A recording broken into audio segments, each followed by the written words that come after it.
Arbitrum has finally announced the long-awaited airdrop. Is it layer 2 season? Are we finally here? Can we say that?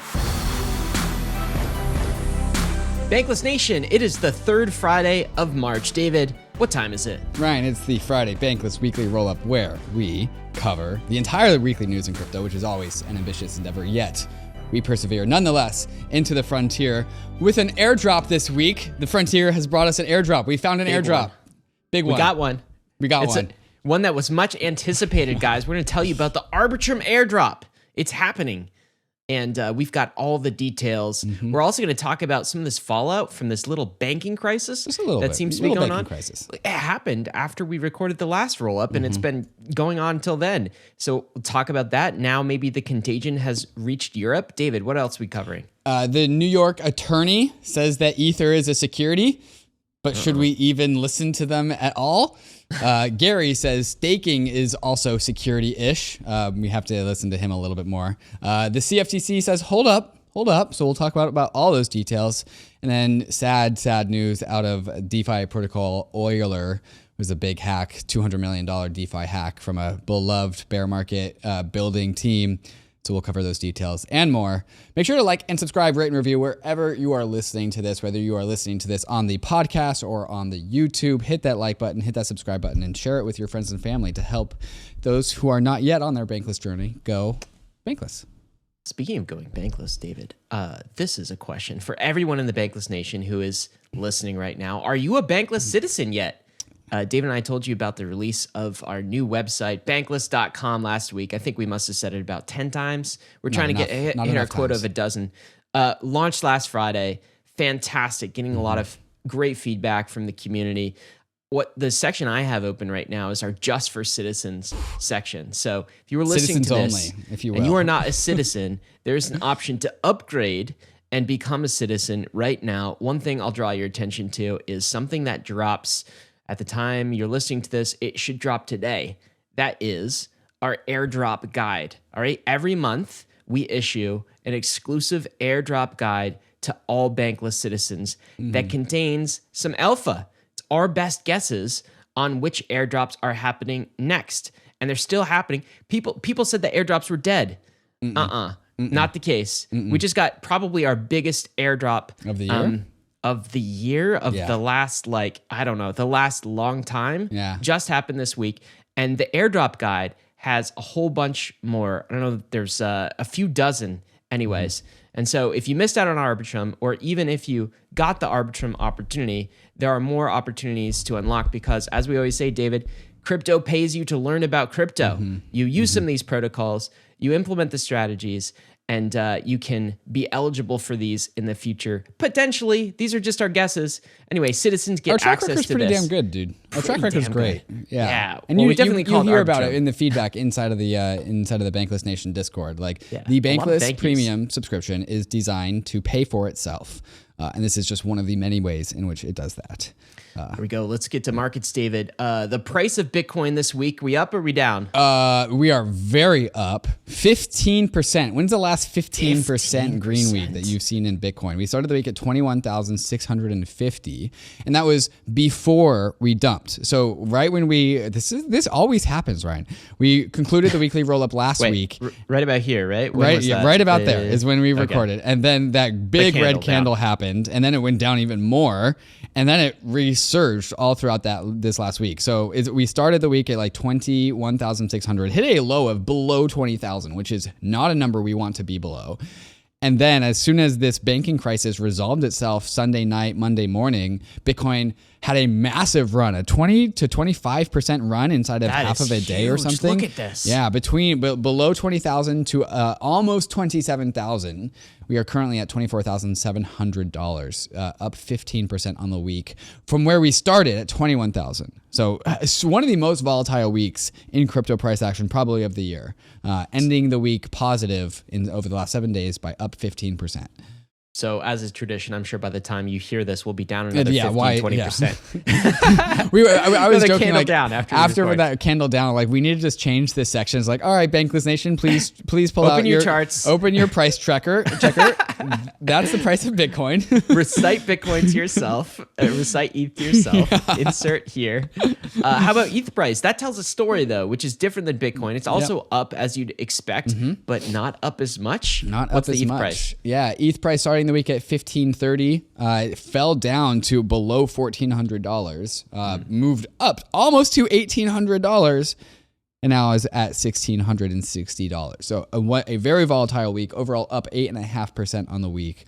Bitcoin almost doubled the appreciation of Ether this week. David, can you believe that? Let's get to this chart. This is the ETH to Bitcoin ratio, and I'm wondering if you're a little salty about this, or if you're feeling okay. I'm perhaps a little bit salty about this. All right, look at this ratio, man. So Bitcoin, of course, appreciated much faster than the price of Ether this week, and so that means the ratio goes down. Where are we on the ratio? Down 6%. So it actually was like doing really, really well. We almost got up to 0.074. We were down to 0.076, which is a huge move for the ratio. We're used to dollar moves, Bitcoin versus ETH versus the dollar, but the ratio does not usually move much. I don't remember the last time the ratio moved 6%, but yeah, down below 0.067. So we are touching the lows of the recent times now. Look at this. I'm learning to become a charter on KRAKEN Pro, and I'm just zooming out to see. KRAKEN. You're doing God work here. Yeah, you've really helped. KRAKEN Pro, of course, bankless sponsor, our favorite place to go chart and to exchange coins. Ryan's only place that he charts. The only place that he's been able to do it. It's great, though. So I love it. We haven't seen this lows in the ETH Bitcoin ratio since the Three Arrows capital liquidation back in June. Wow. And the reason why the Ether price was so suppressed then was because Ether is just used as the collateral of the internet, just in DeFi and across, even in Solana, right? And so when Three Arrows Capital liquidated itself and many others, Ether had so much sell pressure, and it bounced right back above that, but now we haven't seen lows since then. So so this chart really tells a story. I think this might be one of the stories of the week. Why did Bitcoin appreciate so much relative to Ether? It's not like some catalyst event happened for Bitcoin. This is all on the back of these bank runs and the resolution of the bank runs, but Bitcoin appreciated more, almost double. Ether, why? Yeah, I think that's right. I can only really explain it by the banking crisis. And I think the very simple take is that, banking crises, banks are collapsing. Banks bad, Bitcoin good? Yeah, right. And whether or not this is new capital who are like, the banks are collapsing, therefore I'm going to warm up to Bitcoin now. I don't know how much capital is like coming to that conclusion. The other take is like, the traders of crypto are like, other people are going to think that. And therefore, we're going to buy Bitcoin because people are going to think that, banks collapsing, therefore Bitcoin. I think when something so big in the trad world that proves out crypto's use cases happens, Bitcoin I think the simple take is like, buy Bitcoin. That's my only explanation. That's my only take. Let me throw another take at you. I don't know if this is later in the agenda, but Binance's reserve fund, their insurance fund, the Binance Insurance Fund that they've been stacking dollars in. Usually, it has been denominated in stablecoins. CZ announced that Binance is going to, I don't know if they've begun this yet, David, but is going to, rather than denominate this insurance fund, if an exchange is hacked or something goes wrong, kind of the Binance bailout fund, he's going to move that from stable coins into Bitcoin and ETH. Yeah. And could that be a front running of that, or could that be that sort of activity? I don't know. I mean, over in the long term, if we just bounce off of this low, because we haven't broken down lows back down to the Three Arrows capital liquidation levels. If we just bounce back up, then this will become noise. Yeah. I don't know. I don't know how to interpret this. What are you doing? Are you still holding that ratio trade? Oh God, yeah. Oh, I've held my ratio trade down way below this. I've held it down to 0.05. You're not worried. I held it through the Three Arrows capital liquidation. Look, by the way, you did. Your boy's not here for the short term. Narrative traders are excited right now, but David continues to hold. How about the global crypto market cap? How are we doing? $1.125 trillion. Wow. Up bigly. We almost fell below $1 trillion, but we have not. Yeah, so we're up about 100 billion just on the week. Kind of nice. Casual. Let's talk about CPI inflation. Got to talk about the quote unquote real economy. No, it's not the real economy. I guess this is the traditional economy, the non-crypto economy. Inflation. So the long-awaited U.S. CPI numbers, that is the Consumer Price Index numbers, came in. What are they reading? Annual inflation down to 6%. So recall over the summer we were at like 9%, 8 or 9%, something like this. And then CPI grew less the last month. So that would be the month of February. Then in January, it grew less by 0.4% than February and less by 0.5% in January. So my interpretation is that the core inflation is down, and it's down a predicted amount, not above or below that predicted amount. Is that the interpretation? It seems to be kind of in line with what analysts expected, maybe down a little bit more than analysts expected, but like nothing surprising here. So the market wasn't reacting to this week. It was all bank crisis time. Do you have a take about inflation here for us? So if I ask you to tell me how to feel about this, your answer is you got nothing? I mean, nothing new, right? Tell me how to feel about this, Ryan. Inflation is, I think, trending the same downwards. story. Trending downwards, but also is probably more persistent than the Fed or anyone else wants to admit, and is probably still not going to be pushed downwards by monetary policy any further. So I'm still in the camp of like, 2%? Nah, that was for the 90s. Right. We got like some 3-4% new normal, maybe like a 5%. That's still the camp I'm in, but we'll have to see where things go. And, we've had macro folks on the podcast like Lynn Alden, who I consider very good in this area. And she talks about, hey, the next 10 years, we're going to have cycles, volatility of inflation, periods, years Spikes where of inflation, we have large spikes and then we kind of ease back down. But when we ease down, don't get comfortable there. We're not returning to like a 10 to 20 year period of time where we have 2-digit inflation. We're going to continually get real inflation in the economy. And by the way, CPI is just I feel like it's almost the wrong metric to look at anyway. Yeah, right? The takes I've been hearing about inflation is that we actually don't know to what degree is it a supply side problem or a demand side problem. So one take I heard recently was that, okay, we're increasing interest rates just to, destroy capital, destroy demand, but also like there's the whole supply chain thing and all of that. And so there's the other side of the equation that the Fed doesn't have control over, and to what degree that actual inflation is responding to Fed interest rate policy versus just normal consumer and supply chain and supply side things is still unknown. And perhaps the Fed's involvement here is less, meaning that inflation will just naturally subside just by some of these idiosyncrasies of the COVID era just play out. We will have to see. That's what the Fed wants to be true. I don't know that that's going to play out. David, let me give you some good news on your ETH Bitcoin ratio trade. All right, ultrasound money still continues to be ultrasound. Oh, thank God. You can go look at ultrasound.money at the burn. We just hit 3 million Ether supply burnt. As a percentage of the network, what's that? Just under like 2%? No, over 2%, I think. Just under 3%. Yeah, just under 3%. Gotta be like 2.7, 2.8, something like that. That's incredible. Incredible. 3 million ETH burned since EIP 1559, not since proof of stake. How has block space demand on Ethereum been lately? Up only. Yeah. So 120 million, and we've burned 3 million because of EIP 1559. That is a significant amount. And EIP 1559 burns Ether at the margins, right? So the people that still have their ICO Ether and are just holding on it, that Ether is not being burnt. It's like the active transactors that have to re-up their supply of Ether, that's being burnt. And so it actually does show up in the price slowly, very slowly. It's fundamentals. Yes. These are what we call fundamentals. David, some interesting volume fundamentals as well. Uniswap volume is up big. This is a tweet from Hayden Adams. Uniswap at almost 12 billion in daily volume, hitting 11 digits for the first time ever. That's a crazy amount of volume. I feel like that's silently happening in the background. Well, as no, happens not in so DeFi. silently. That is people fleeing out of USDC. Oh, and then back into USDC. Silently happening in the background is what I was No, it's picturing. quite loud, actually. No, people are like, oh my God, USDC is over. There was a lot of that this weekend, by the way. Yes. We'll get to it later, but of course, USD depegged to 90 cents. Never seen that happen. Actually, 88 below cents 90 for the cents. low, yeah.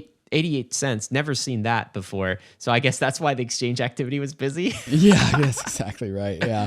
But it's also not, this is in line with other things. So here's synthetics, $100 million in daily volume for synthetics perpetuals, which is almost a 2x bigger amount than it's ever had on a daily. So like synthetics on layer 2 on Optimism, coming back with the force. And this has always been a big constraint on synthetics is layer 1 gas fees really hamstrung the whole entire synthetics ecosystem. Now that it's on Optimism, it is seeing a rise of the phoenix for synthetics. MetaMask swaps also hitting all-time highs over the weekend. So activity is in. Block space demand is in.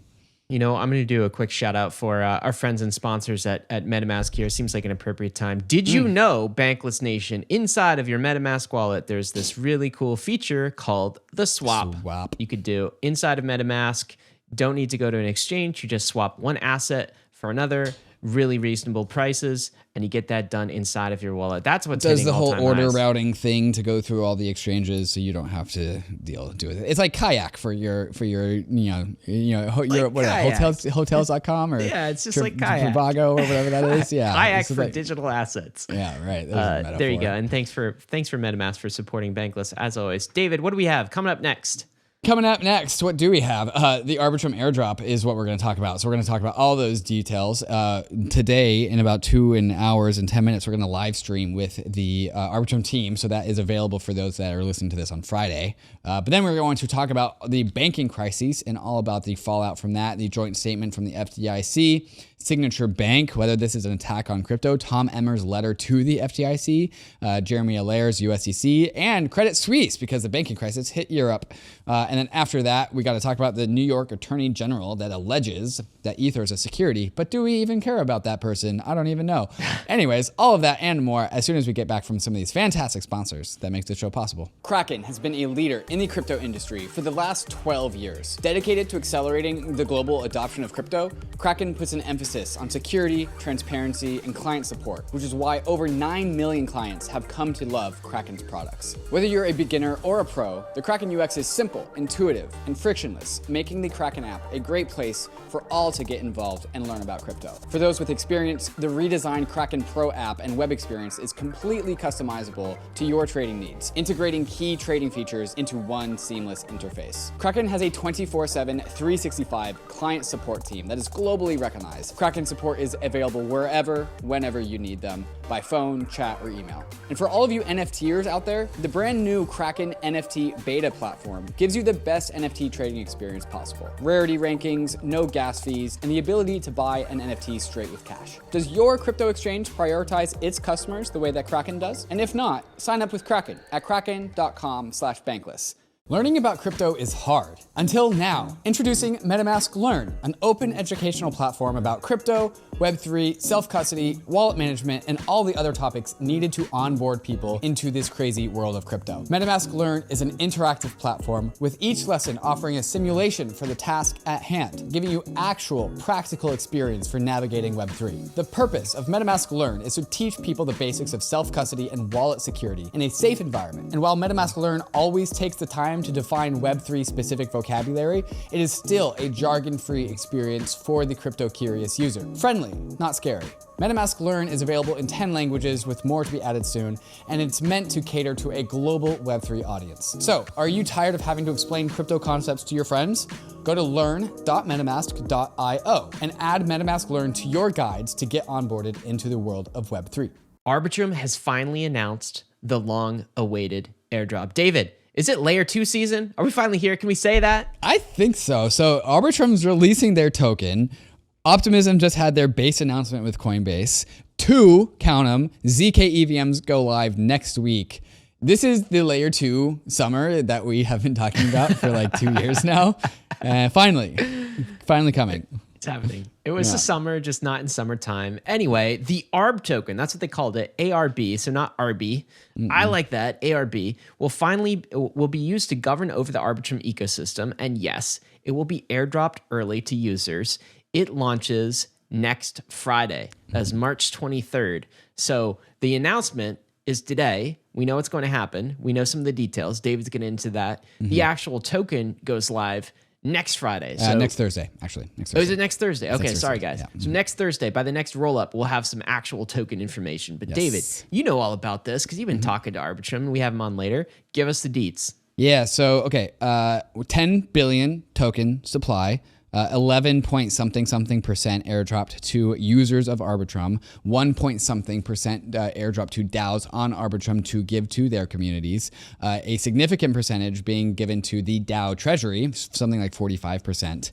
So if you count the DAO treasury, or 43%, excuse me. So if you count airdrop to DAOs, users, and the treasury, which the treasury is like up to the community to decide, that's something like 56-ish%. And then investors and the team get something like 45% of total token supply. How do you like that? Good distribution? What do you think? I'm waiting for the standard? community to respond to that. I know Polenia said that this was a bad distribution, but it's very hard to appease Polenia these days. We would know. But I don't know. I went into the Small Brains Discord and I was like, "Yo, how's your guys' reactions to this? This like, is how an do you guys?" Arbitrum community, Small Brains. Small Brains. Yeah. The Treasure DAO ecosystem. I just went in there and asked for their gut takes, and everyone was very, very excited.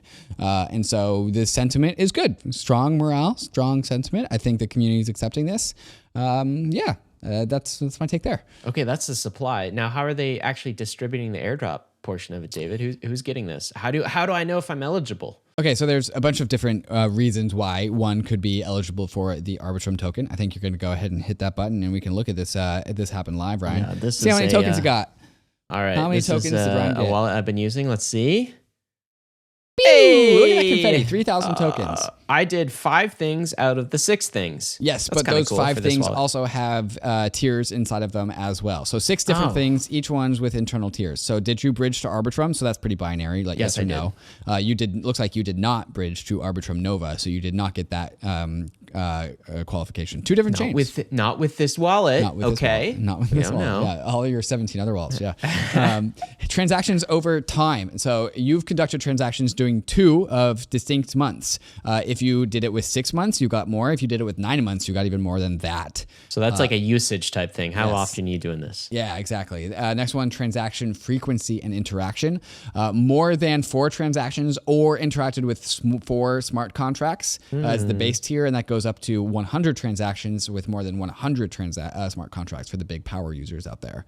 And so 4 different tiers inside of this criteria. Below that is transaction value, 10,000, 50,000, or 250,000 in aggregate transaction volume. So if you only had $1,000, but you transferred that $1,000 around 250 times, you would have gotten the top criteria.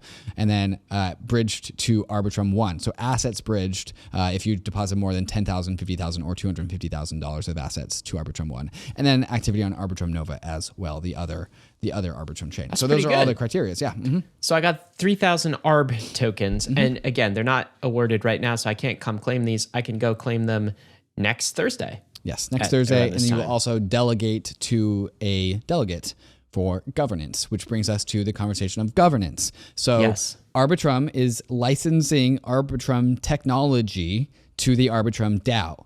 And so this is actually pretty cool. Not only did they launch their token, they've also launched what they are calling Arbitrum Orbits, which are Arbitrum Layer 3s.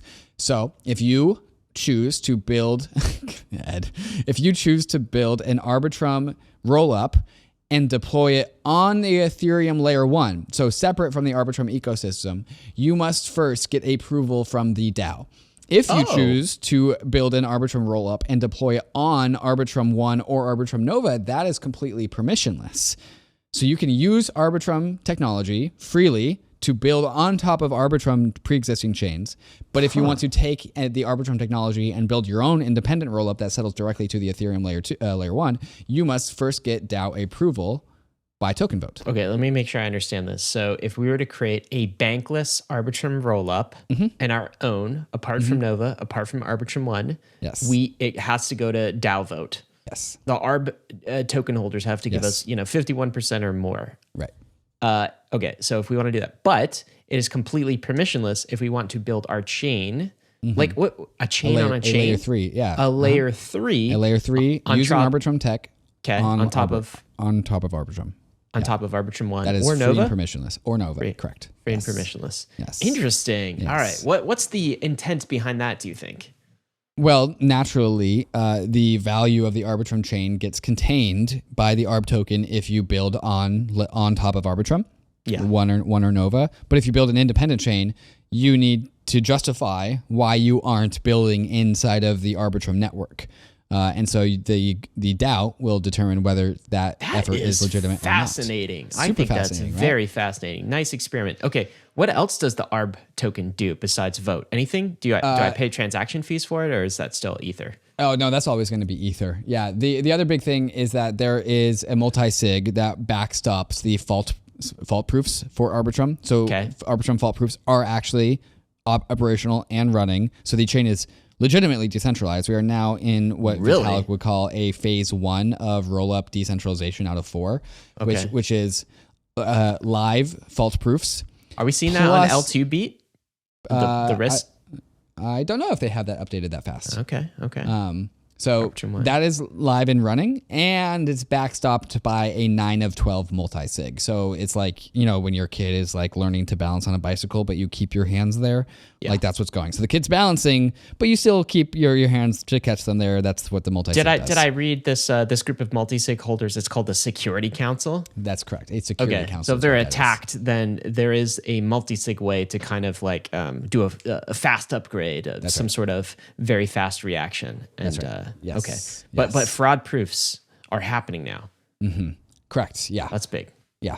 And then also the cool thing about Arbitrum governance is that this is not snapshot vote. This is direct on-chain executable governance. And so you don't have to wait for the team to be like, oh, this is what the community wanted. Let's do it. No, a Arbitrum governance is executable on-chain directly, which is pretty cool.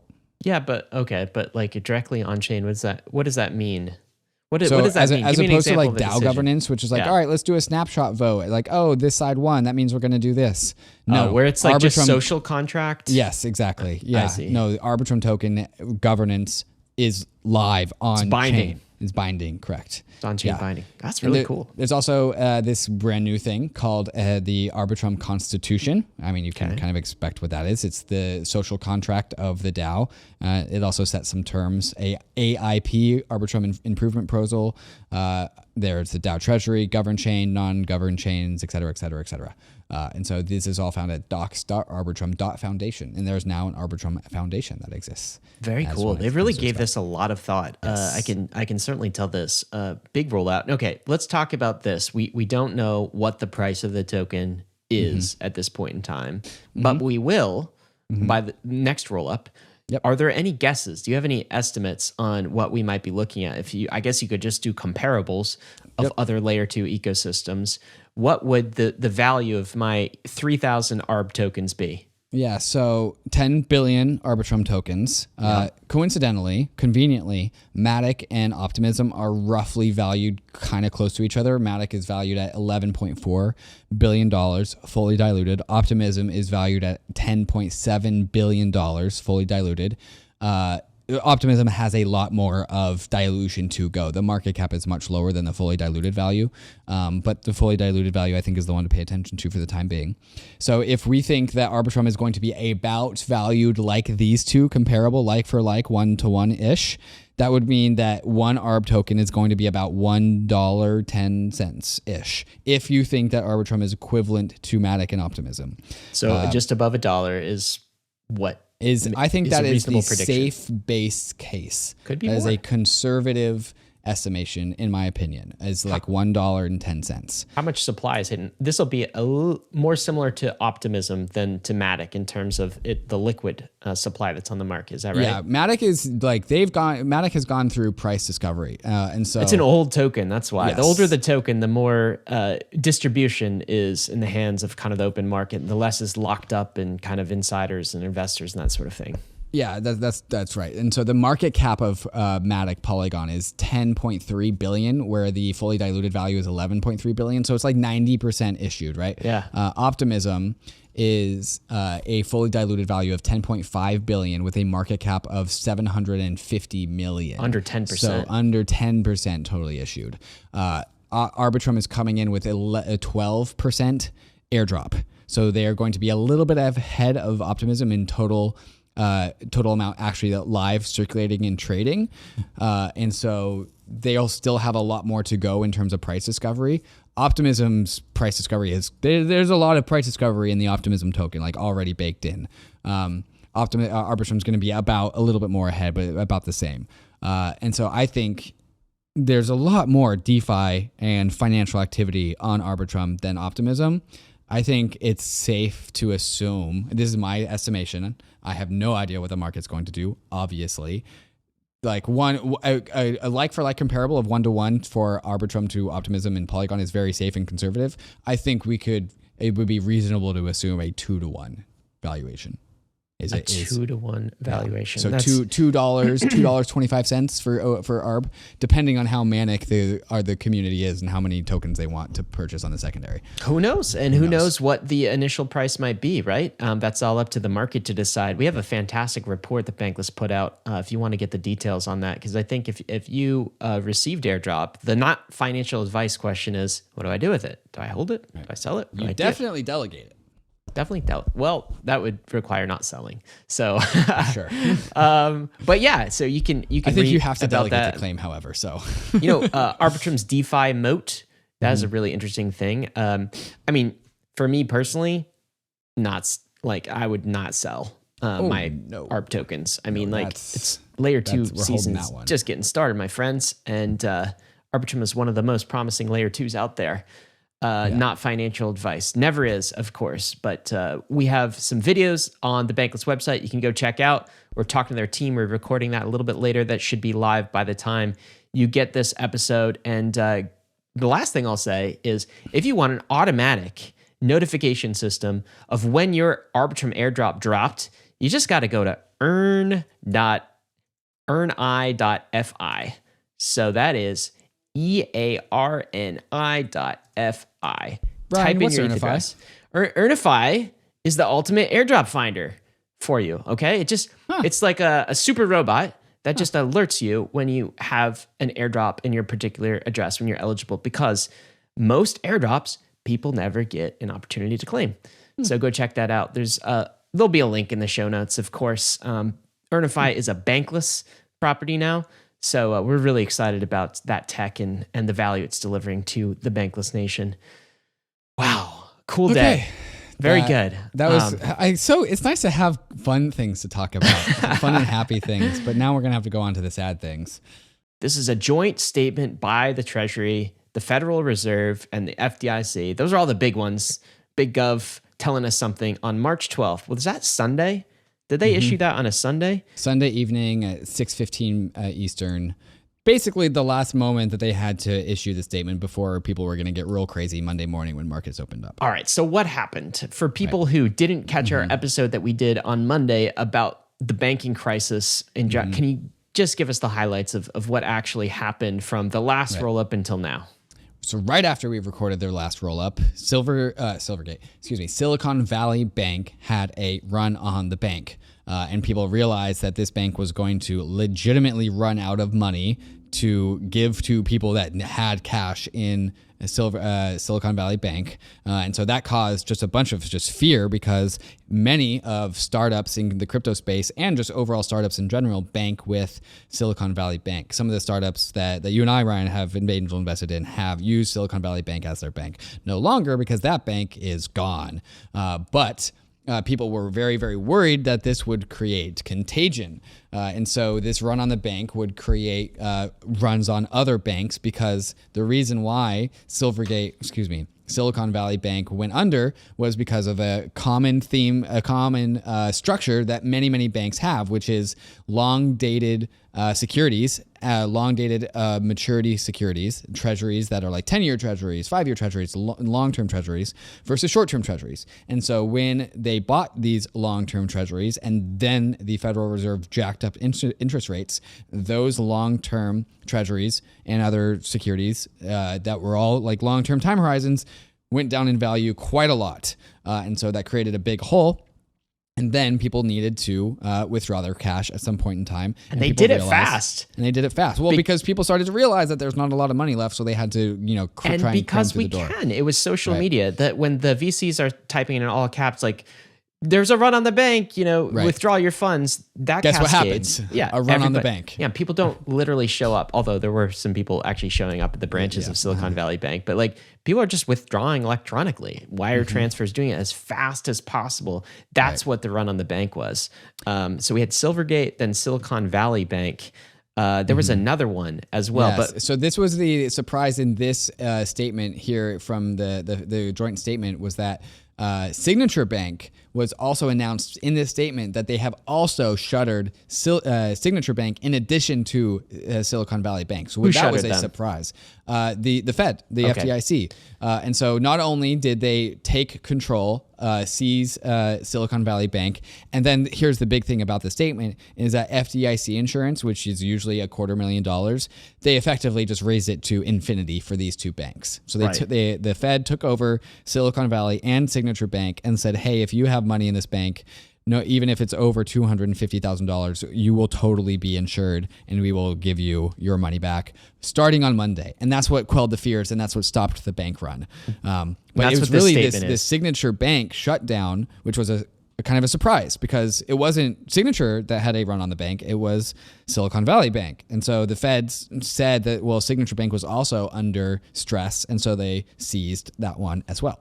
Wow, all these banks that start with an S, I think, are cursed. Yes. So just quick recap. So early last week, Silvergate Bank, dead. That was a crypto-focused bank. Next, Silicon Valley Bank, run on the bank. That happened Friday, was shut down. The Fed came in. And then all weekend, the entire market was left to panic, right? Right. Hair USDC trades off his peg, VC shouting, like, what's going to happen? What about the depositors? Everyone's panicking because they still have funds in Silicon Valley Bank, and we don't know if depositors are going to have that deposit guaranteed. And then the Fed comes out late in the evening on Sunday, before markets start, at least traditional markets start.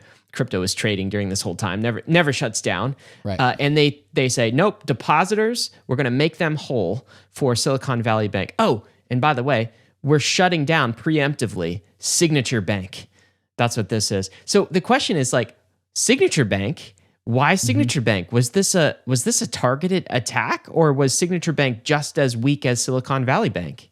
So when I read this statement, my initial reaction was, well, the reason why they would take over Silicon Valley Bank and promise infinite insurance to all depositors is because they are the worry of a contagion event of many, many runs on many banks is legitimate, and that's why they would do this. So therefore, it does make sense that there is another bank that is also under duress, that is not sufficiently liquid to give depositors their money back. So that, to me, makes sense. It could be Signature. It could be anything, right? Right.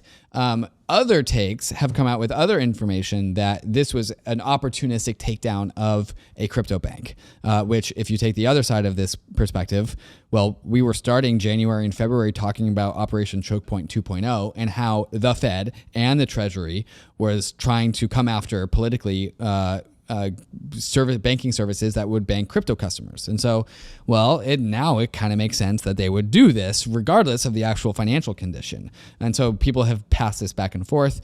And so this is part of this story here.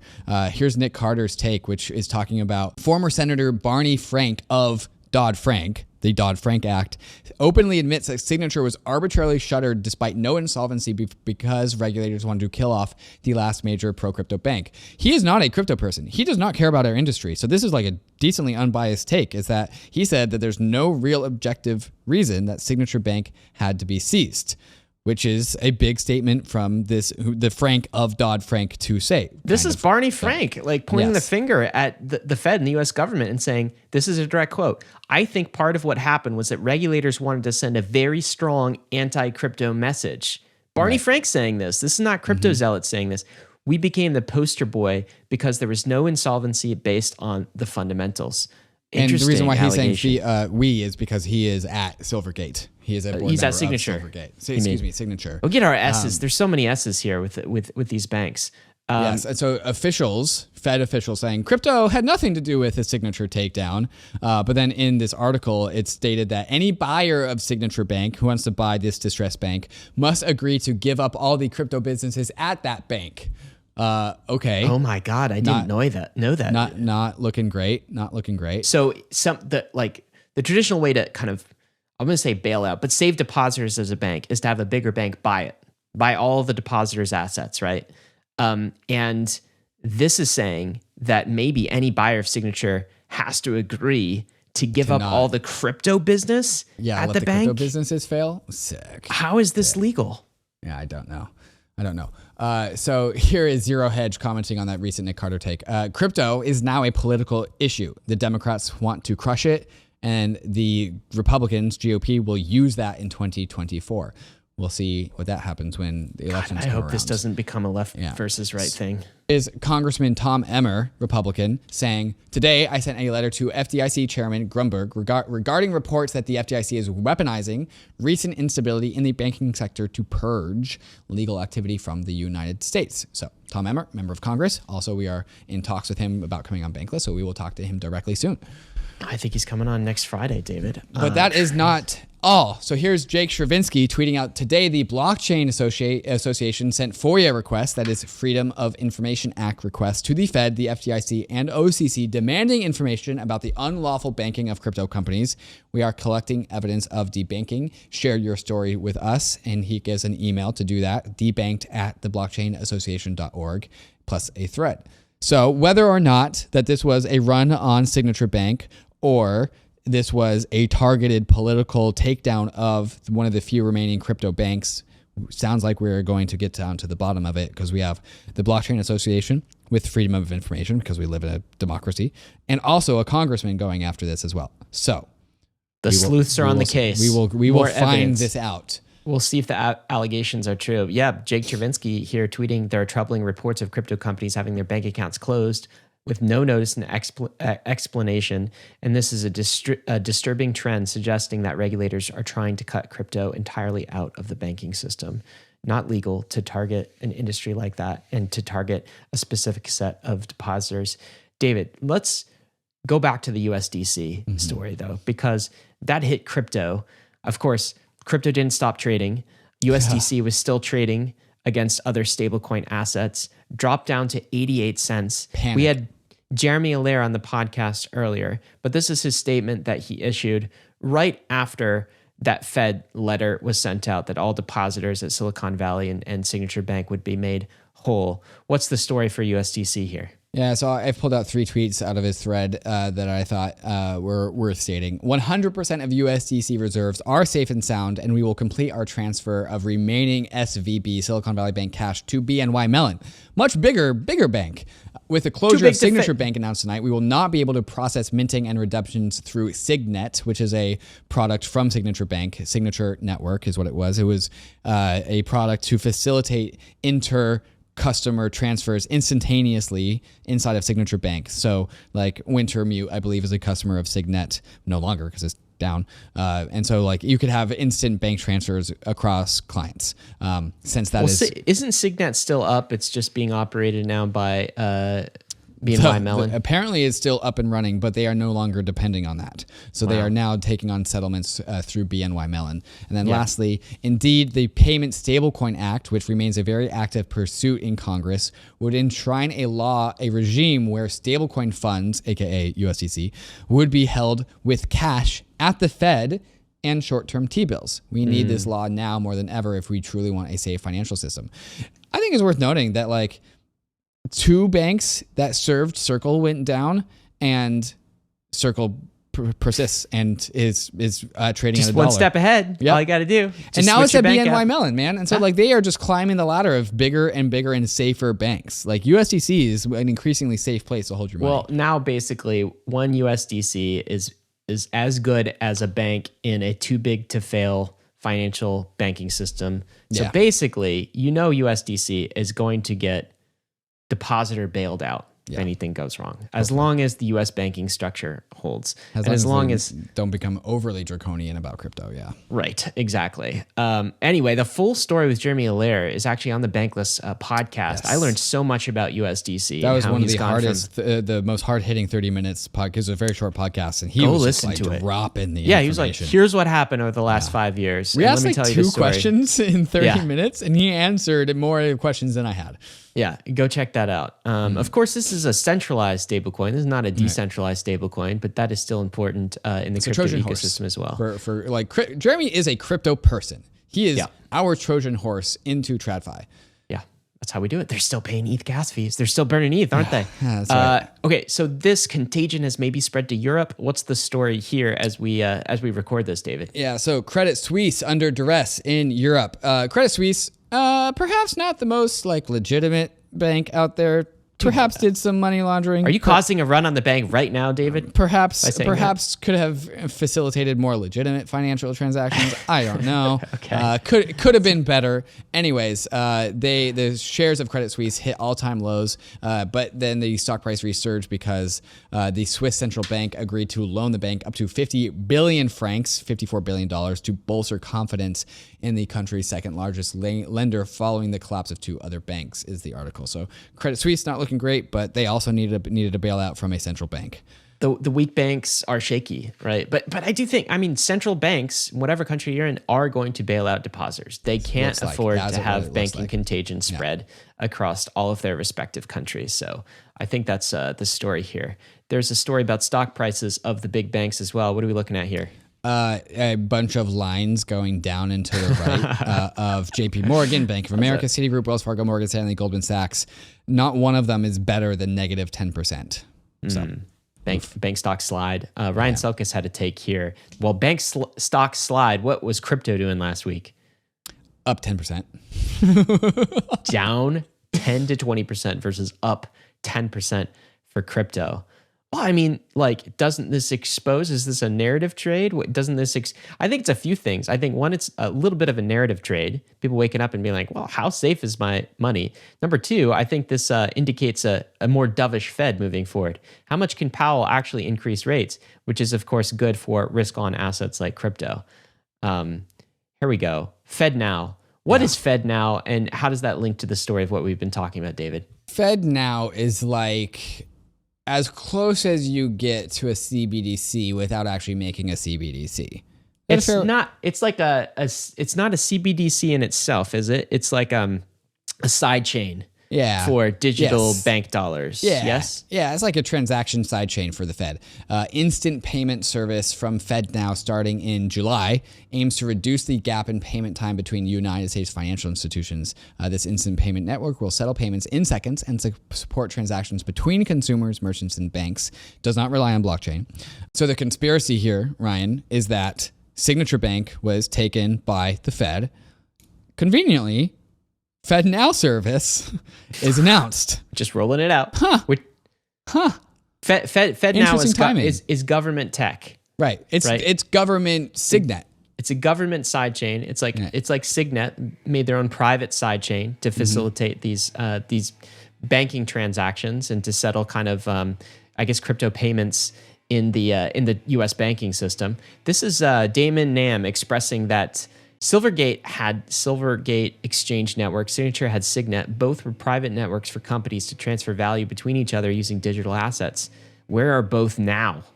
These companies enabled alternative currencies that threaten a CBDC and FedNow. That's the conspiracy theory that maybe the feds were trying to take this new network down before it blossomed into something bigger. I will leave this up to the imagination of the listener. David, is ETH a security?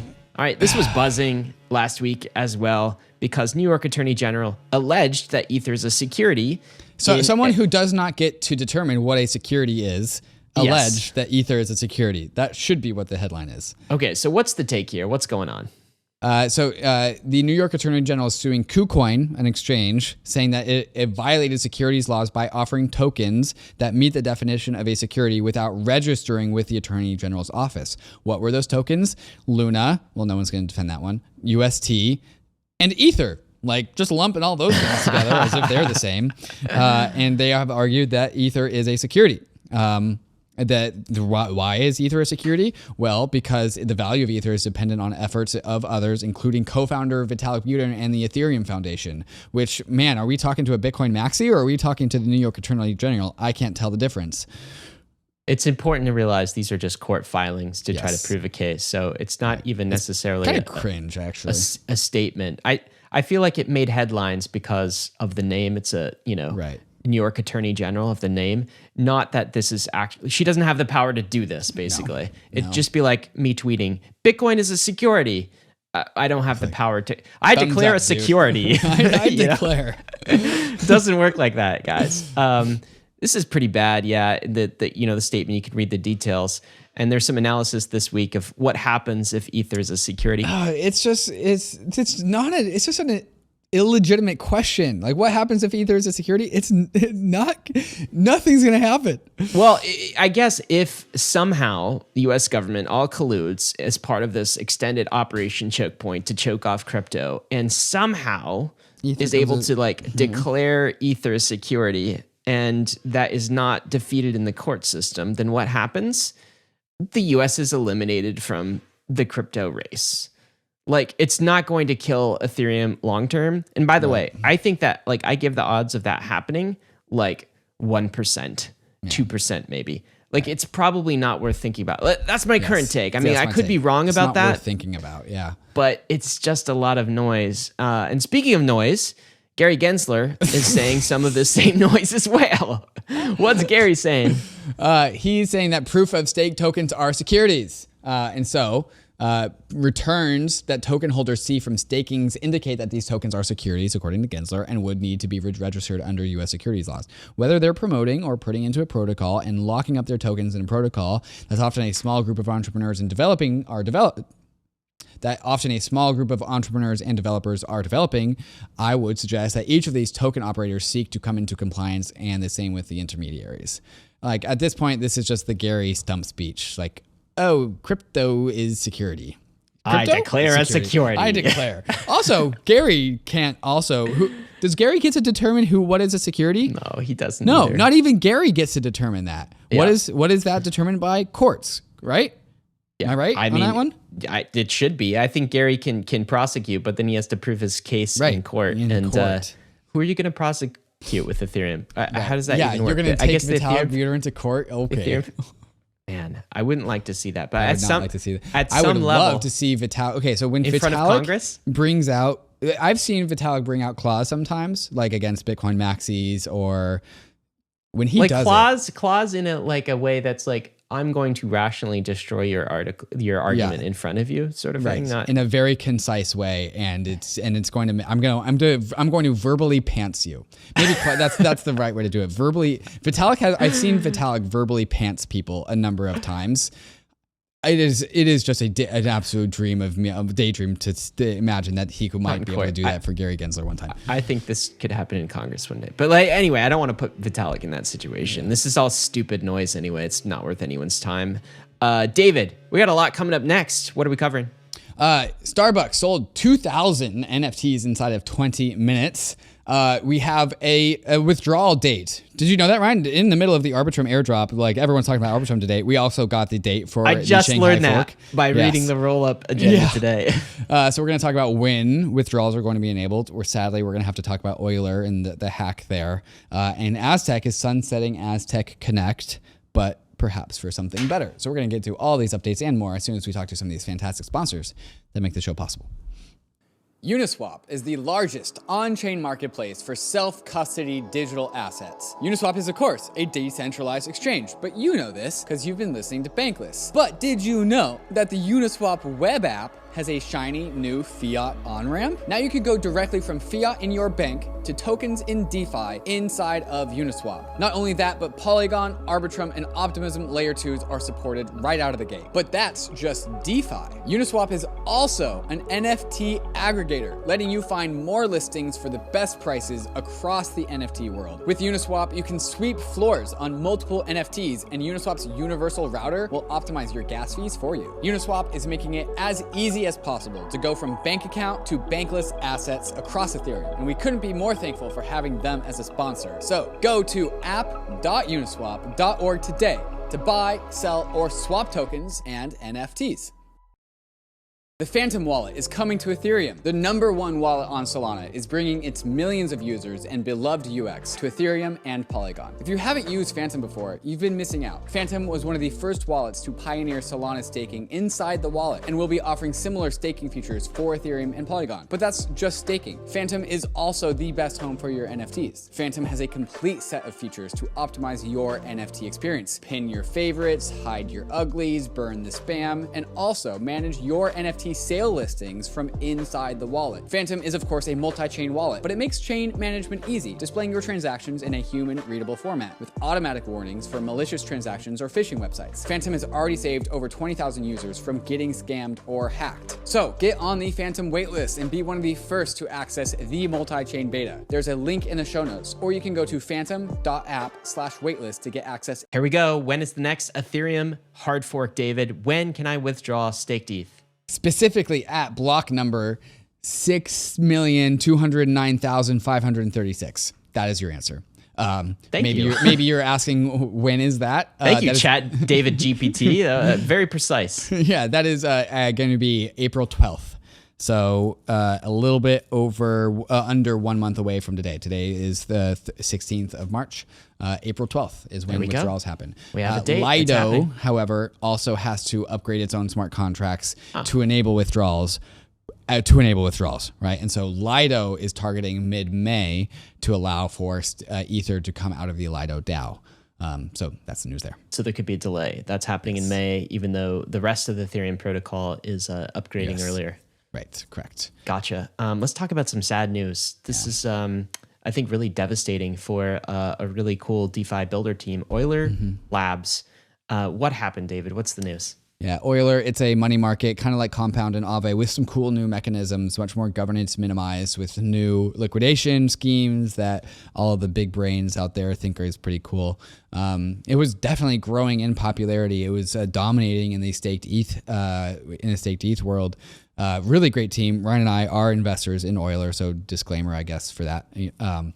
$196 million drained in DAI, USDC, staked ETH, and WBTC. This is so far the largest hack of 2023. And so they did their best to plug the hole, but not before $196 million. How did it was happen? exploding. How did it happen?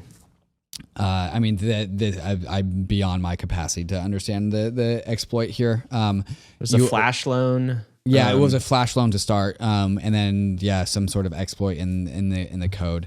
It has since been plugged, so that vulnerability is now gone. But here's what's crazy. So they had audits of their smart contract, six audits of their smart contract, and this functionality was existing 8 months. So it had a Lindy of about 8 months live, with tens of millions of dollars, and this whole amount has been drained.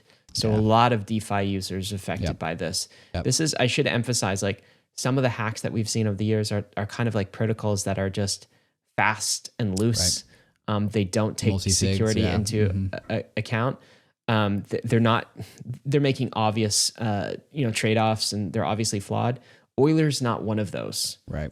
These are one of the teams that are doing it the right way. Right. And it happened to them. Yeah. This is Dude, when you see 6 audits and it still gets hacked, that's just, man, like smart contracts. Like the only good metaphor I've heard for smart contracts is like they're this, like the steam engine, like they just blow up a bunch and then one day they start working. This one sadly blew up. Devastating. And I guess we have to emphasize, right? There's just DeFi is taking this on the chin. Yep. Of course, this was a mistake. Obviously, there was a flaw in the way that this was constructed. And what we always end every episode with is crypto is risky. So is DeFi. You could lose everything. What you put in. That's what we say. Yeah. And this is another reminder of that. Be careful in these new crypto ecosystems, the new frontier. People get hurt sometimes. So Euler is offering a $1 million bounty that it goes to anything that leads to the arrest of this hacker. As of this morning, Ryan, we are watching the funds go through Tornado Cash, which more or less indicates that the hacker has no intention of returning the funds whatsoever. The likelihood that this is North Korea is like, I mean, it's you think it could be a state actor? You think the FBI is on the case? Yeah. I mean, they've talked to Chainalysis, they've talked to law enforcement, they've talked to Coinbase's like Chainalysis equivalent. I mean, the fact that it's immediately going through Tornado Cash, my money is on this is North Korea. Wow, upsetting, definitely. Yeah. David, what about Aztec? So they are sunsetting Aztec Connect. I don't think this is bad news necessarily, but I was confused when I saw this. Yeah, people are like, oh, Aztec, they're getting shut down by law enforcement or regulators. Because they're a privacy protocol, a layer 2 privacy protocol. Yes. So like Tornado Cash, but if it was in a whole entire chain. So they have sunset Aztec Connect and ZK Pay, Aztec Pay, which is like basically Tornado Cash, but better. But they are doing this to build a next generation encrypted ZK rollup. And so they are basically sunsetting this thing that was a really good stepping stone for what is about to come, which is probably like the most sophisticated privacy technology on Ethereum. And so this is just a prelude to that, if you will. NFT stuff. Starbucks sold 2,000 NFTs in 20 minutes. This is pretty big. What happened here? 2,000 NFTs priced at $100 each, sold out in 20 minutes. 2,000 digital stamps, journey stamps. I can't say that I know what these do. Yeah. Do they get you coffee? They don't get you coffee. I don't know what they get. Right, let me look at these journey stamps. Secondary marketplace. Look at this. Floor price of $650. Oh, they're very, very pretty. Wow, those are pretty. Those are pretty. It's like the Starbucks mermaid. Yeah, it's the Starbucks different manifestations. Yeah. What do they get you? What do they get you? Starbucks clout? If you're not Starbucks Odyssey member, you can join a waitlist. So something about a Starbucks Odyssey. All right. I mean, Starbucks doesn't have great coffee, but they got great David NFTs. Is too much of a coffee snog to buy this Starbucks NFT. That's what this means. Yeah. Epic, the creators of Fortnite, have also close to 20 crypto games in their store pipeline. That's pretty big, David. Yeah, okay, so over the last like 6-9 months, I've been like, oh, everyone's talking about crypto gaming is the next big thing.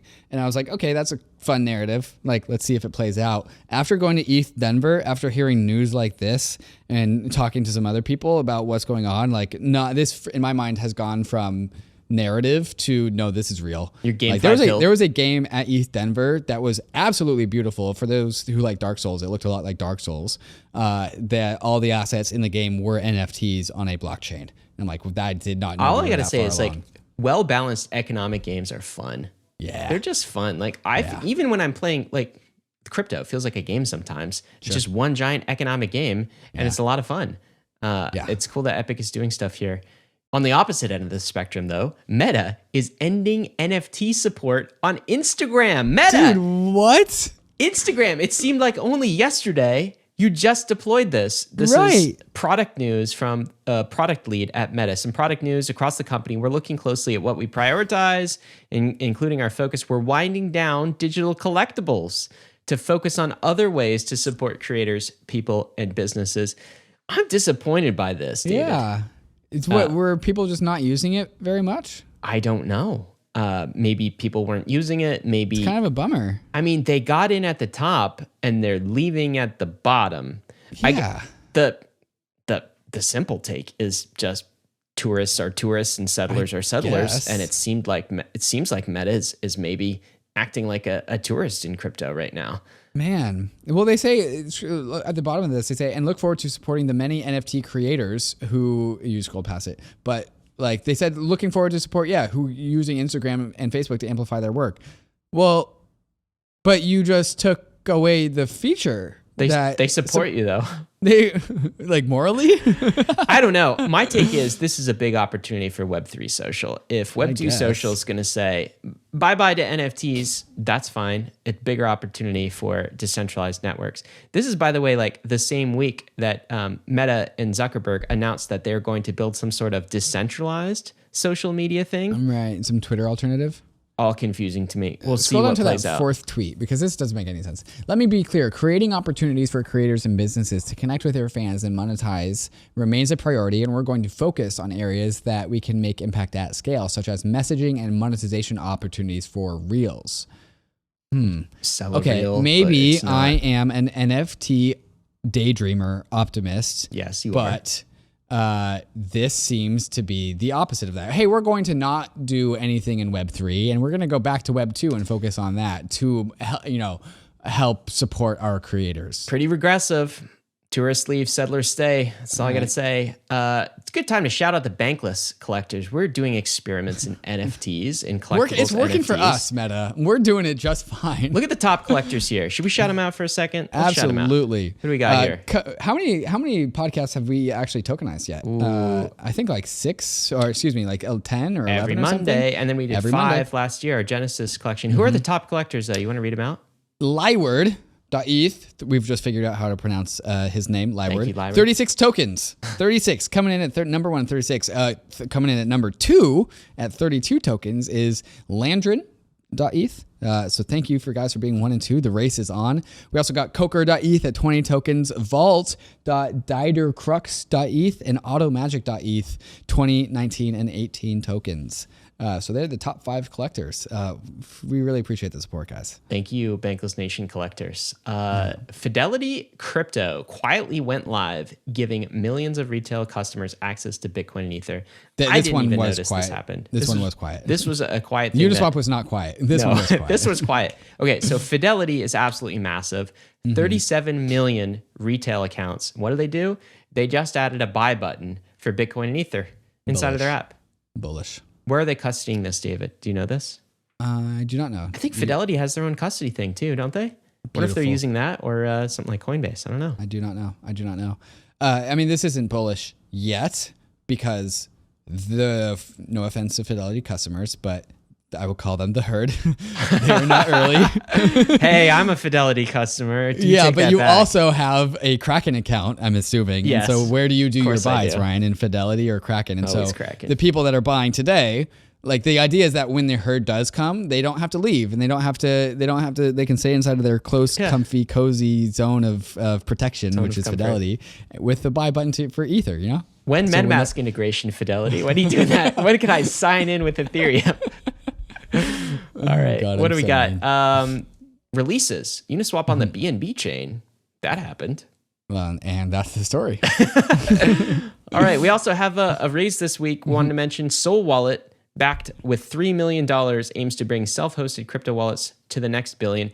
Big fan of smart contract wallets. I think we are going to see a wallet renaissance. Do we want to call a wallet summer? Because if we do, it's going to be 2 years later that it actually happens. But it does happen. It will happen. It will happen. There will be a wallet summer. Maybe Sol will be included in that, but we're starting to see a lot of smart contract wallet and wallet funding in general. It's really exciting to see great teams doing this. And this is from a previous Bankless guest, right? Yeah, so whoever listened to the Layer Zero with JJ, Zhizhong Zhang, who dissented out of China because he worked for Baidu, which is TikTok's parent company, and he refused. Isn't it Tencent, not Baidu? Am I wrong about that? I thought it was Baidu. Okay, I don't know. I mean, did you listen to the episode, Ryan? I did. I don't remember though, but I think it was Baidu. Commenter, correct us. Yeah, but he refused to build out an algorithm that could identify Uyghurs. for Baidu, basically, because the Chinese government wanted to suppress them. And he was like, I don't agree with that. Now he lives in San Francisco and is building a smart contract wallet. And Ryan and I are investors in Sol Wallet as well because we believe in it. Fantastic. Jobs this week, guys. Check them out on the Bankless Jobs board. I'll read a few. A marketing manager at Rise, a sales development representative for Web3 and crypto at Rise as well. Uniswap hiring like crazy. Senior product designer. They need an application security engineer and a senior mobile engineer that is React Native. All the jobs are always available for you at bankless.palette.com. Go check them out. David, we got questions coming up. We got takes coming up. What else? And what else after that? Of course, what you and I are bullish on. It might perhaps have to do with layer 2s. I don't know. And of course, the meme of the week. So all of this and more as soon as we get back from some of these fantastic sponsors that make the show possible. Arbitrum One is pioneering the world of secure Ethereum scalability and is continuing to accelerate the Web3 landscape. Hundreds of projects have already deployed on Arbitrum One, producing flourishing DeFi and NFT ecosystems. With the recent addition of Arbitrum Nova, gaming and social dApps like Reddit are also now calling Arbitrum home. Both Arbitrum One and Nova leverage the security and decentralization of Ethereum and provide a builder experience that's intuitive, familiar, and fully EVM compatible. On Arbitrum, both builders and users will experience faster transaction speeds with significantly lower gas fees. With Arbitrum's recent migration to Arbitrum Nitro, it's also now 10 times faster than before. Visit arbitrum.io, where you can join the community, dive into the developer docs, bridge your assets, and start building your first dApp. With Arbitrum, experience Web3 development the way it was meant to be: secure, fast, cheap, and friction-free. Hey Bankless Nation, if you're listening to this, it's because you're on the free Bankless RSS feed. Did you know that there's an ad-free version of Bankless that comes with the Bankless Premium subscription? No ads, just straight to the content. But that's just one of many things that a premium subscription gets you. There's also the Token Report, a monthly bullish, bearish, neutral report on the hottest tokens of the month. And the regular updates from the Token Report go into the Token Bible, your first stop shop for every token worth investigating in crypto. Bankless Premium also gets you a 30% discount to the permissionless conference, which means it basically just pays for itself. There's also the airdrop guide to make sure you don't miss a drop in 2023, but really, the best part about Bankless Premium is hanging out with me, Ryan, and the rest of the Bankless team in the Inner Circle Discord, only for premium members. Want the alpha? Check out Ben the Analyst's DGen Pit, where you can ask him questions about the Token Report. Got a question? I've got my own Q&A room for any questions that you might have. At Bankless, we have huge things planned for 2023, including a new website with login with your Ethereum address capabilities, and we're super excited to ship what we are calling Bankless 2.0 soon TM. So if you want extra help exploring the frontier, subscribe to Bankless Premium. It's under 50 cents a day and provides a wealth of knowledge and support on your journey west. I'll see you in the Discord.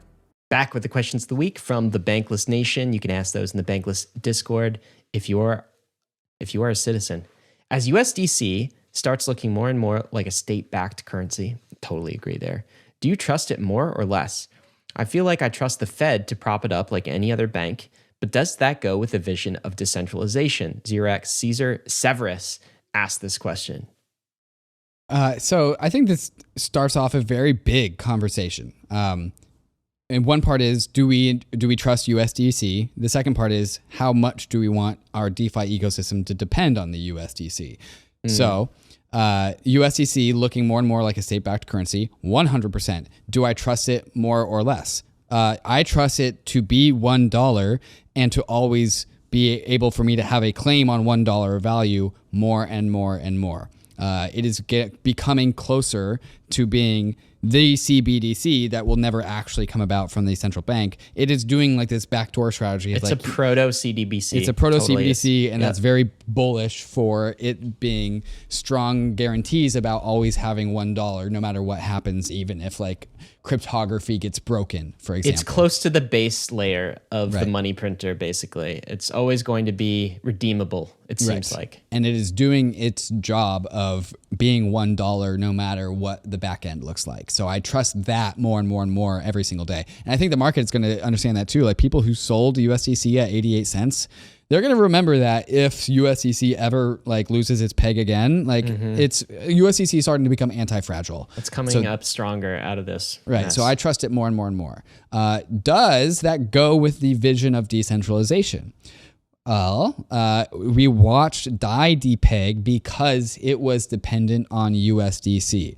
A lot of DeFi apps don't actually ingest oracles for USDC price. They make an implicit assumption that one USDC is $1, which is making DeFi and all the apps that do that enshrine USDC as $1 in the same way that USDC is trying to become enshrined in the Fed as the proto CBDC. Makes DeFi a bit more fragile. It makes DeFi more dependent on the Federal Reserve and more dependent on the USDC. Is that good? Well, it depends on how radical you are, I think. And so I'm of the opinion that our current financial system and our new financial system will integrate and hopefully be friendly with each other. Other people are more radical than myself, and they say like not $1, like stop, like RAI, not DAI, even to this point. Like some people don't like how USDC is inside of MakerDAO. Everyone finds themselves on a particular place in the spectrum. I think it is definitely something to be wary about, but I do think that accepting USDC and allowing for it to grow does offer very big adoption tailwinds from people who we would otherwise not be able to convince about crypto. What's your take on this, Ryan? My take on it is USDC is generally good for crypto because the more USDC that is settled on crypto networks like Ethereum, the more gas fees they pay, and the more our decentralized native currency like Ethereum, Ether, the asset, can thrive and grow.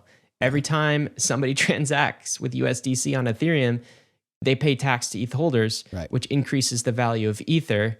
So like backdoor, we win. We don't get that sort of treatment in the US banking system. So it's totally a net win for crypto. Now, does that mean we should become dependent on it? Absolutely not. But you got to look at the long game here. The long game is we are only going to have two types of digital currencies.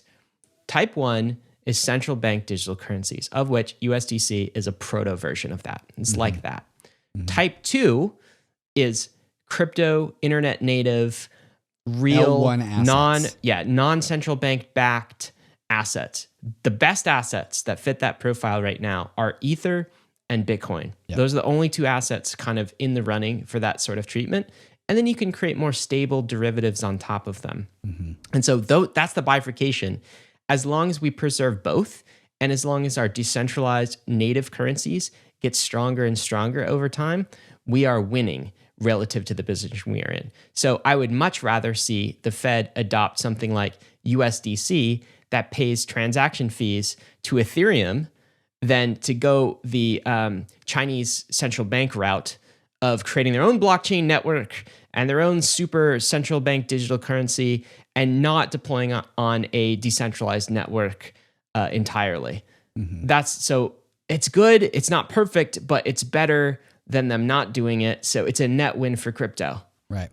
I think USDC is more of a Trojan horse for crypto into TradFi than it is for like the Fed into 100%. crypto. 100%. I think Jeremy Allaire is a crypto person more than he is a banker. Although he is a banker, he is more of a crypto person. He's a crypto He's banker. on our side. He's on our side. Well, look at if you have USDC, how much? So, by the way, USDC is basically, I count USDC as it's just as secure as $1 in my Wells Fargo account. It's kind of one and the same, except this dollar it almost was more secure than dollars inside of Silicon Valley Bank and Signature Bank. So this dollar is now it's tokenized. And guess what? I have easy access to trade this dollar at any time on a decentralized exchange called UNISWAP. Right. In fact, that's why we saw UNISWAP volume out there. So it's another on-ramp to crypto. Right. I can't do that with my Wells Fargo dollar. I can't go on Uniswap and do my savings account dollar, trade that with ETH. I can with USDC. We could go on about this, but I think you guys get the point. This is why we are still excited about stablecoin adoption, even if it's not fully decentralized. It's still in the win category. You know when the FBI went to Apple and was like, "Hey, let us through the back door of this person's phone," and Apple was like, "No, F off." Yeah. I hope that that's what USDC does for its holders, as in like somebody comes in and say, "Hey, blacklist this address," and USDC is like, "Give me a court order to do that." Right? Even if they don't, let's talk about the reason Apple does that, because if they don't, people abandon it's bad for shareholders. People abandon the iPhone. If USDC does start blacklisting, guess what? we abandon Oh, yeah. we abandon it in a heartbeat, right? Right. Trade my USDC for some ETH. It's easy on Uniswap. See you later. Or another stablecoin that doesn't do that. See, now the bankers are playing in our world, in our game. Market forces. Yeah. If they adopt crypto protocols, they adopt crypto values. That is the backdoor here. That's what Dave and I believe anyway. We got another question here. This one is from Sneak Up. Yeah.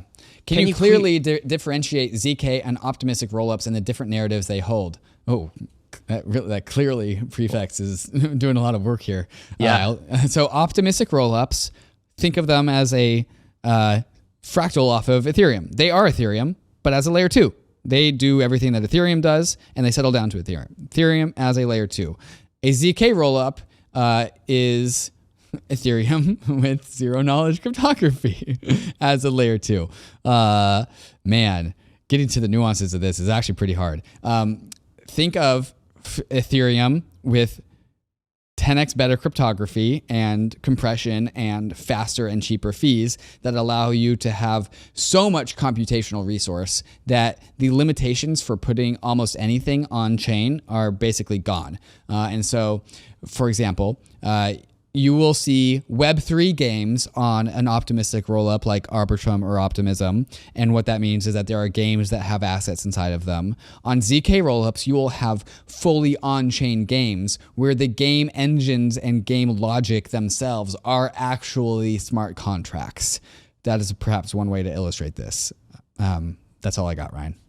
That makes sense. I think if you are a Bankless listener and you want to go down the crypto rabbit hole a little bit, and when I say crypto, I mean cryptography. Right. Go check out an episode we did probably, I don't know, a year and a half ago, maybe longer, David, with Justin Drake. It's called Moon Math. Okay. And that, I think, is the philosophy around this. What David was saying is there are two types of ways to sort of scale things in crypto. One is economic games that we can play, like fraud proofs. This is what optimistic technology does. And the other is pure math, pure moon math, pure cryptography. And that is what ZK rollups do. Anyway, if you want some more context for that, you'll find it there. But ZK technology is kind of the moon math equivalent way where we get all of the crypto economic guarantees, but through cryptography rather than having to pay for it. Mm-hmm. David, we got some takes of the week. Let's read this first one. What's this? Jim, I'm going to skip the first part of this tweet. Jim tweets out, banks are sovereign rollups that post data availability to the Fed. I think it's a great take. Okay, sovereign rollups, as in they control their own ledger. A bank is a sovereign rollup. It has control over its own ledger, and that it posts data availability to the Fed. So it takes the state of that ledger and tells the Fed about it. That is a sovereign rollup with data availability posting to the Fed. And it actually works out quite literally. We were talking earlier about FedNow technology, which is basically a big settlement chain. That is the chain through which these bank sovereign rollup ledgers actually post to. They post back to FedNow. Right. It's accurate. David, this is a tweet from you. The crypto class of 21 and 22 have really earned their stripes. God, I'll say. Yeah. We have, haven't we? Yeah. 3 Arrows Capital liquidation, Voyager, Celsius, FTX, a bank crisis of our banks, the banks that we actually care about, now Euler. Man, like in the first half of 2022, I was like, man, these kids got it easy. Yep. And then the second half of 2022 came and like, oh man, these guys got it rough. Totally. And so I follow up this with this tweet saying, in 2025, when you're all millionaires, they will say that you got lucky. Remember what it took to get to there. You know. Nice tweet. Not financial advice. Not financial advice. I don't know. I don't know how that's financial advice, but it probably is somehow. Ryan Shad Adams tweets out a whole bunch. God, we just have podcasts. We just read our own tweets. We should do more of these. A whole bunch of tech entrepreneurs and builders just learned why we need crypto. I wonder what they're going to do next. What do you mean by this, Ryan? I do think that's part of the narrative shift that we're seeing here is like you have the startup bank of the United States, of Silicon Valley, basically. And all of the founders of all of these startups just got temporarily unbanked and then permanently unbanked. Didn't know whether they were going to get rug pulled or not. From all of their, like, what they have to stop and think. These are builders. These are engineers. These are people who want to create a different world and have the skills and talent to actually do that. I think some of them, some portion of that population probably got crypto pilled last weekend. Yeah. And maybe some portion of them will understand why we're here, why crypto exists in the first place, and will use some of those skills to help us build out this crypto future. That's what I mean. This is when you learn, right? When PayPal locks you up. Remember Paul Krugman last week? He was like, he didn't say, now I understand crypto. He got locked out of PayPal though. Mm-hmm. Now he knows what the use case is. He's probably going to consider that the next time he assesses what we're trying to do here with uncensorable financial transactions and the value of that. Bullish. There we go. Speaking of bullish, David, what are you bullish on, man? I am bullish, Ryan, on layer 2s. But here's what I mean by that. Arbitrum finally released his token. It's like the most anticipated airdrop of all time. In 1 hour from right now, I don't know why I'm saying this. 1 hour from right now, Ryan, you and I are live streaming with the Arbitrum team. So all the listeners, that is already live and available for you to go consume. OP Stack already has 2 major chains. Coinbase is building on the OP Stack. We have 2 ZK EVMs launching in the next 10 days. We haven't even talked about that. Do people know about that? Do they remember that? 2 in 10 days. Yes. Yeah, mainnet, ZK EVM mainnets. We haven't even talked about it. Everyone's focused on the Arbitrum airdrop. People are forgetting about the ZK EVM are getting launched. And those are going to have tokens too, by the way. Well, one of them is Polygon, so that token already exists. There's also some alpha, an embargoed thing that I'm recording tomorrow. Don't say that will be released on Monday about layer 2s. So that's happening. Like, man, all of the innovation is happening in layer 2s. Like, we said layer 2 summer was going to happen in when did we say that? 2022? 2021. I think we called the first layer 2 summer. And then 2022. we called the second one. Here we are. But we're calling it for 2023. It's going to be layer 2. It is currently happening. We are in, this is what layer 2 summer looks like. Yeah. Perhaps 2 years late. Sorry. But here we are. It's like, yeah. I mean, I'm bullish on layer 2s. Yeah, it's super bullish. I think it's played out how we hoped it might. And down to, do you remember that episode we did about the modular blockchain thesis? Yeah. That's this playing out. That was a while ago, but it's playing out that way. Cool. What are you bullish on, Ryan? David, I am bullish on regulators that do their jobs. Oh, how many of those are there? Let me introduce you to Hester Peirce.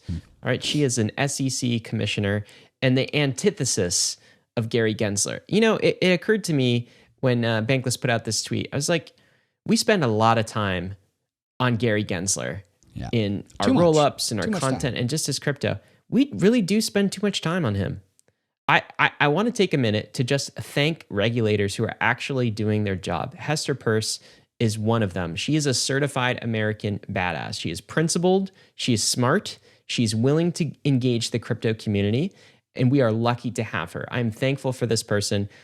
That was, I think, re-echoed to me as we had this interview. We had a conversation with her earlier in this week. That episode is going to come out on Monday. It's already out for citizens. She just calls it like it is. Yeah. She's very honest. We asked her questions like, what is a security? She's like, I don't know. And I don't think the SEC has done a good job actually communicating with any clarity on this, right? She said, sorry, I know this is what you're excited about. No, say it. She said that the SEC is primarily interested in increasing its jurisdictional reach. Yes. She just said it how it was. Flat out said it. She said focused on that rather than what they should be focused on, which is principles. And I just want to be thankful for regulators that are actually doing their job. And this is a broader thing that I think is important for us to realize. In the United States, and I think across the world, there is a growing frustrated majority that just wants everyone else to behave like grown-ups, right? Stop playing the power games and let's actually build something for the future. Let's actually build something we care about. Hester in the conversation described a scenario which it just seems so simple, but in some way it was also a utopia of just the crypto community and regulators coming together and having a conversation about imagine that, about a new asset class and how this should be governed and regulated moving into the futures. and what parts were really decentralized, what parts were centralized, where the scammers and bad actors were, and how regulators could go side by side in the crypto industry and move this technology of freedom forward. Wow, that can actually happen. And I think there is a majority of people who are sick of our institutions failing us, sick of the power games, want to get back to like building a productive society. And so I'm just happy and bullish that people like this exist. I'm thankful for our good regulators. They don't get enough credit, and I think they should. Yeah, 100%. As much as people like Gary Gensler make us lose our faith in humanity, people like Hester Peirce build it right back. There you go. Meme of the week, David. What are we looking at? Meme of the week. This is from CMS Holdings. Do Kwon makes basis cash. And 17 dominoes later, the U.S. banking sector needs a bailout. Thanks, Do. That was his original stablecoin, by the way. Fun fact, if you didn't realize that. Yeah, that was the one domino before Terra Luna. Absolutely. Guys, we got to end it here. None of this has been financial advice. It never is. Got to reemphasize that crypto is risky. So is DeFi. You could lose what you put in. The banking system's kind of risky, though, too. But we are headed west. Everything is risky. It's all risky. This is the journey that we're on. It's the bankless journey, and we're glad you're with us today. Thanks so much.